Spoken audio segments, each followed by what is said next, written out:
शांति।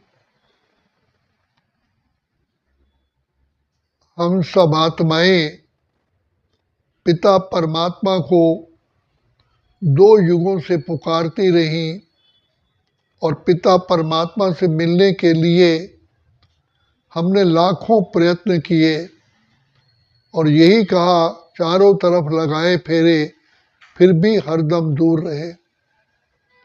तो ऐसा प्यारा पिता, हमारा हर सेकंड सेकंड पद्मों की कमाई जमा करने वाला बाबा अभी ही मिला है। तो जो प्यार के सागर हैं, दया के सागर हैं, बाबा बार बार कहते हैं कि बच्चे मेरे साथ तुम कनेक्शन जोड़ो, अर्थात मेरी याद में रहो, तो तुम आत्माएं फिर से पावरफुल बन जाएंगी। लेकिन बीच में अलॉय आ जाती है, पाप कर्म आ जाते हैं जो हम डिस्कनेक्ट होते हैं। जैसे बिजली की तारों के ऊपर तेज तूफान आता है तो तारें टूट जाती हैं, ऐसे ही जो हमने 5 विकारों के वशीभूत होकर के कर्म कर लिए, वो हमारे कर्मों का खाता ऐसा होता है कि पिता परमात्मा से प्यार जुटने ही नहीं देता। तो शिव बाबा बार बार कहते हैं कि उस समय पर बच्चे वातावरण को बदलो, उस एटमॉस्फेयर से दूर हो जाओ, श्रेष्ठ वाइब्रेशन में आओ, श्रेष्ठ संग में आओ। तो बाबा कहते हैं कि बच्चे अपना संग बदलो, क्योंकि कुसंग में आने कारण आत्मा बाप से कनेक्शन तोड़ बैठती है। तो शिव बाबा कहते हैं कि बच्चे सोचो तुम्हें कौन मिला है। बाप ज्ञान के सागर, प्रेम, आनंद, शांति, सुख, पवित्रता, शक्तियों, दया के सागर मिले हैं। तो ये हमें अपनी गाड़ी को रीस्टार्ट करना पड़ता है। कई बार गाड़ी सेल्फ स्टार्ट नहीं होती है तो उसे किक मारनी पड़ती है। तो ये भी बार बार हमें बाबा के गुणों को बार बार स्मृति में लाना है कि मेरा पिता कौन है, कितना ऊंचा पिता मिला है जो ज्ञान, आनंद, शांति, प्रेम, सुख के सागर है, पवित्रता के सागर है। तो हमने देखा है कि बाबा के गुणों की बार बार महिमा करने से जो हमारी आत्मा के ऊपर विकारों की मैल आ गई है वो धुल जाती है, फिर बाप से प्यार जुड़ जाता है। तो ये माया और शिव बाबा का खेल चलता रहता है। इसको बाबा कहते हैं माया और प्रभु का खेल। माया अपनी तरफ खींचती है, प्रभु अपनी तरफ खींचते हैं, क्योंकि हम किसकी दुनिया बैठे हैं? माया की दुनिया बैठे हैं। चारों ओर मायावी ही वाइब्रेशंस है, संस्कार चारों तरफ मायावी संस्कारों के अधीन आत्माएं ऐसा एटमॉस्फेयर बना के बैठती हैं। तो जो आत्मा, जैसे कोविड के टाइम पर स्वस्थ आदमी भी बीमार हो गए, ऐसे ही माया भी अपना जाल बिछाती है और ये जाल बहुत सूक्ष्म होता है। इस जाल में अच्छे अच्छे योगी फंस जाते हैं। तो बाबा कहते हैं कि बच्चे उस समय पर तुम आत्माएं बाप को बहुत प्यार से याद करना चाहते हो तो भी याद नहीं आती, तो कुछ अपना स्थान चेंज करो, कुछ पढ़ना शुरू कर दो। चलो पढ़ने का भी मन नहीं करता है तो बाबा कहते हैं कि बच्चे अच्छे अच्छे घर में गीत रखो कि जो कहते हैं बाबा रात के राही थक मत जाना, सुबह की मंजिल दूर नहीं है। और दूसरा बाप कहते हैं तूने रात गंवाई सोए के, दिवस गंवाया खा के, हीरे जैसा जन्मा मोलक कौड़ी बदले खोए। फिर गीत आता है, ओ दूर के मुसाफिर हमको भी साथ ले ले रे, हम रह गए अकेले। तो इस प्रकार से एक और गीत है, तुम्हें पाके हमने जहां पा लिया, जमी तो जमी आसमां पा लिया। तो ये अपने बुद्धि को इन गीतों में लाना पड़ता है। तेरे द्वार खड़ा भगवान, भगत भर ले रे झोली। देखो जगत का पालनहारा तुम्हारे द्वार पे खड़ा है, आज तुम उससे सब कुछ झोली भर लो, भर लो, भर लो, फिर समय नहीं मिलेगा। तो बाबा कहते हैं बच्चे, जब भी कभी ऐसा एटमॉस्फेयर होता है तो नोइंगली गीत चलाओ, और उस प्यार में फिर कोई ना कोई गीत का एक शब्द आपकी बुद्धि को मेरे साथ जोड़ देगा। तो भगवान दया के सागर, प्रेम के सागर, सुख के सागर मुझे मिले हैं। कहाँ शिव बाबा अपना ब्रह्मलोक छोड़ करके मेरे लिए इस सृष्टि पर आए हैं, मुझे कौड़ी से हीरा बनाने के लिए, कंगाल से सरताज बनाने के लिए। तो बाबा कहते हैं बच्चे, खुशियों में आओ, अपना एटमॉस्फेयर चेंज करो और अच्छे संग में आओ, अच्छे गीत सुनो और अपने को नियम में बांधो। कोई स्थूल यज्ञ की सेवा करो, तो स्थूल यज्ञ की सेवा करने से भी पुण्य का खाता जमा होता है।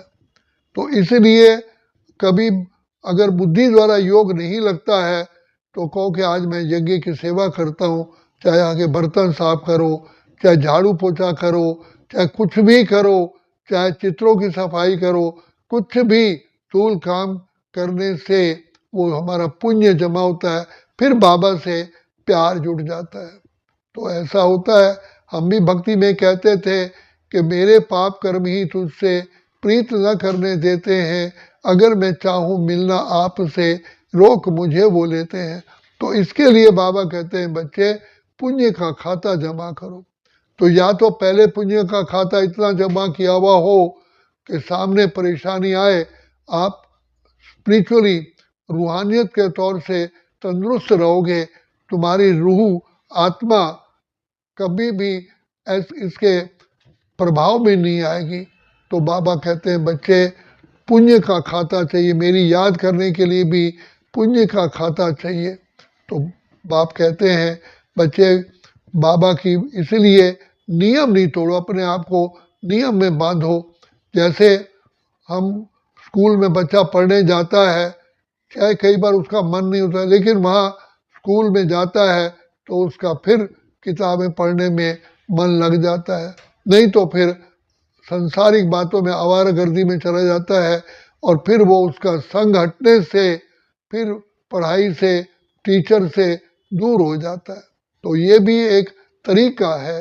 तो बाप कहते हैं बच्चे, बाप के जो ऐसी सुंदर सुंदर सीन याद करो, मधुबन में चारों धामों का चक्कर लगाओ, कैसे हिस्ट्री हॉल में पहुंच जाओ, कभी शांति स्थल में पहुंच जाओ, कभी बाबा कमरे पहुंच जाओ, कभी बाबा ने जो आपको भिन्न भिन्न अनुभव कराए हैं समय प्रति समय, वो अनुभवों को याद करो कि बाबा ने कैसे अनुभव मुझे कराए, वो वातावरण कैसा था, वो कैसे बाबा ने मुझे अपने नैनों से मुझे निहारा। कई बार हम फील करते हैं कि भगवान आकर के अपने हाथों से हमें खिला रहे हैं, तो वो सीन याद करो। तो बाबा कहते हैं कि बच्चे, ये चारों धामों का चक्कर लगाने से फिर बुद्धि बाप में जुट जाती है। तो भिन्न भिन्न प्रकार के बाबा ने तरीके बताए हैं। तो बाबा कहते हैं कि बच्चे, तुम आत्माओं को मैं इस समय आया हूँ, तुम आत्मा सारे ही माया का रोग लगा हुआ है, तो रोगी आत्माओं को बाबा भिन्न भिन्न प्रकार से आकर के हमें टॉनिक देते हैं। तो बाबा कहते हैं मुरली को बार बार सुनो, पढ़ो। तो जो कहा ना, कहो ओम शांति, सुनो ओम शांति, लिखो ओम शांति, पढ़ो ओम शांति, ये है मंत्र ऐसा जपने के जिससे सदा दूर रहती है कष्टों की दुनिया, सदा दूर रहती है कष्टों की दुनिया। कभी ये सोचो कि ये जो विष्णु एक नारी लक्ष्मी कैसे बनती है, नर नारायण कैसे बनता है, तो चारों अलंकारों को सोचो, शंख चक्र गदा कमल का फूल, इसकी डिटेल में जाओ कि मुख को शंख बनाना है पवित्र। तो ज्ञान का इस प्रकार सब्जेक्ट छेड़ने से बुद्धि उसमें लेने, बाकी आत्मा जब सुदर्शन चक्र को फिराते हैं तो माया के चक्रों से हम बच जाते हैं। तो जिससे कहा कि चक्र, जैसे दुनिया में कहा जाता है कि सुदर्शन चक्र चलाने से दुश्मन का गला कट गया, तो वास्तव में माया दुश्मन का गला कट जाता है। जानबूझ करके हमें सुदर्शन चक्र फिराना पड़ता है। ये भी एक ज्ञान का एक गीत है, इस गीत को हमें फिर रिपीट करना पड़ता है। तो इसलिए बाबा कहते हैं बच्चे बार बार सोचो, बाबा मीठे बच्चे, लाडले बच्चे, सिकिलदे बच्चे, मेरे रूहानी बच्चे, मेरे नूरे रत्न बच्चे, मेरे दिल तक नशीन बच्चे, बाबा आप कितना प्यार करते हो, इतना प्यार हमें करते हो। तो आप बाबा खुलते ही आंख मुझे मिलते, हर पल वो साथ मेरे चलते, इतना वो प्यार मुझे करते, उनकी पलकों में हम पलते, हम खुश नसीब उनको पाकर जिंदगी हमारी गाती है। भगवान पिता परमात्मा मुझे साथ देने के लिए आए हैं, साथ तुम्हारा प्रभु कितना है प्यारा, मिल गई है मंजिल, मिल गया किनारा। अब मुझे बाबा ने मेरे सारा रास्ता क्लीन और क्लियर कर दिया है, सारे प्रश्नों का उत्तर दे दिया है। तो इसलिए कहा कि रोशनी ही रोशनी आती नजर है, क्योंकि मुझे हर प्रॉब्लम का हल मिल गया, सोल्यूशन मिल गया है, मेरे लिए कोई अंधकार है नहीं। रोशनी ही रोशनी आती नजर है, अब ना भंवर का डर ना ही फिकर है, क्यों हाथों में हाथ तेरे, हाथ है हमारा, साथ तुम्हारा प्रभु कितना है प्यारा। इसलिए बाबा कहते हैं संग तारे कुसंग डुबोए, संग का अच्छे संग करो, तो जिससे संग हमको अपने उन्नति का साधन बन जाता है। तो ये पिता परमात्मा ने हमको भिन्न भिन्न प्रकार के तरीके बताए हैं कि बच्चे बाप की स्मृति में रहने से ही आखिर तुम्हारा बेड़ा पार होगा, और कोई भी तरीका नहीं है। इसलिए तो बाप परम धाम से आकर के हमको सहज योगी, कर्म योगी, स्वतः योगी, निरंतर योगी है। तो बाबा ने आकर के हमें शूद्र से ब्राह्मण बनाया है। हम तो थे उलझन में, मार्ग दिखाया आपने, पिंजरे के पंछी को दिया आकाश आपने। ऐसे ऐसे सुंदर गीत सुनने से आत्मा को फिर बुद्धि में शिव बाबा की याद समा जाती है और बाप के प्यार में खो जाते हैं। तो ये बाबा ने भिन्न भिन्न प्रकार से हमें पुण्य का खाता जमा करने का तरीका बताया, क्योंकि बाबा की याद ही वास्तव में पुण्य है। तो पुण्य का काम करते हैं, चारों तरफ वही वाइब्रेशन फैलते हैं, आत्मा पर इसका बहुत बड़ा प्रभाव पड़ता है। आत्मा का तीसरा नेत्र जो चक्षु है वो अच्छी तरह खुल जाता है। अच्छा, ओम शांति, ओम शांति, ओम शांति।